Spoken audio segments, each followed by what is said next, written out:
You know that feeling when you're reading a passage from the Old Testament and you just kind of sense you're missing something?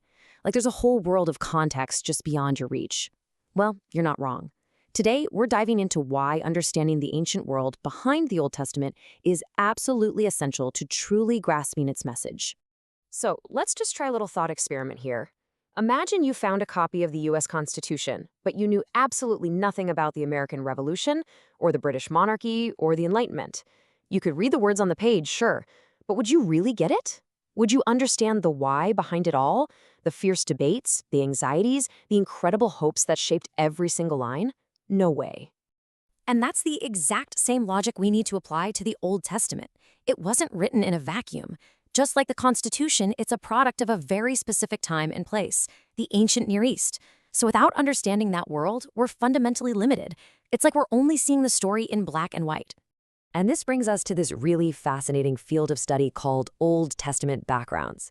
It's not just about, learning ancient history for the fun of it. It's a tool. It's a tool that helps us step into the world of the people who first wrote and read these texts.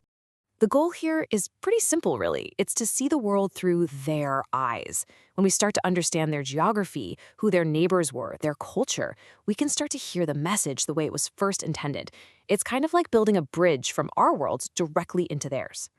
And the payoff is huge. It really is like colorizing that black and white film. All of a sudden, details just pop with vibrancy. The text itself doesn't change, of course, but our perception of it gets so much deeper. Like Dr. Fowler says, it makes the meaning so much clearer, and honestly, a lot more exciting. But, like any powerful tool, you've got to use this approach with care. There are a couple of common traps that are super easy to fall into if we're not paying attention. So let's look at the two big ones. So the first major pitfall is something scholars have a kind of fancy name for: vertical transference. A much better way to think of it, though, is just tunnel vision. It's what happens when we read the Bible as if it were written directly to us today in the 21st century. We unconsciously project our modern worldview, our science, our values onto a text from a completely different world. This is a perfect way to picture the problem. When we project our world onto theirs, it's like we're looking through a tiny spyglass. We can only see the small, distorted piece of their world, and we're interpreting that piece through our modern lens. When we do that, we almost guarantee we're going to miss the point. All right, the second pitfall is all about priorities, and it's captured perfectly by this old saying: the tail doesn't wag the dog. So let's break down what that really means in this context. So here's the crucial point. The biblical text itself is the dog. That's the main subject. That's the reason we're doing the study in the first place. The backgrounds, that's the tail. It's incredibly important, for sure. It provides context and color, but it should never overpower or replace the text itself. The context is there to light up the message. It doesn't become the message. Okay, so with those two principles in mind, let's look at a really concrete example of how this all works. Let's talk about the stage where all this history happens. Because in the Old Testament, the geography, it's not just a backdrop. It's practically a character in its own right. Most of the action in the Old Testament unfolds on this geographical stage we call the Fertile Crescent. Just picture a massive green half moon sitting right in the middle of a mostly dry, arid region. And why is it green? Because it has water. And where there's water, there's life, there are cities, and eventually there are empires. But this crescent isn't just one big uniform landscape. It's actually a series of really distinct zones.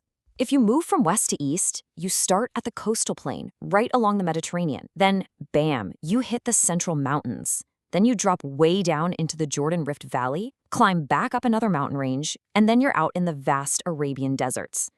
Each and every one of these zones played a critical role in shaping the events we read about. Now, this is where it gets really, really interesting. This topography literally dictates history. The mountains create what's called a rain shadow, which is the whole reason the Arabian desert is so dry. This one geographical fact determined everything: where people could live, where armies could march, where entire kingdoms would rise and fall. It is the literal ground floor of the biblical story. In the end, exploring this ancient world does so much more than just satisfy our historical curiosity. It actually connects us to a larger, ongoing narrative. Understanding what happened then gives us a framework for understanding what is happening now. The stage might have changed, the actors might be different, but the story continues. And all this leaves us with a really critical question. I mean, if something as basic as geography can so profoundly shape the story, what other cultural, political, and religious details are we missing? What else do we fail to see when we forget the world that existed behind the words?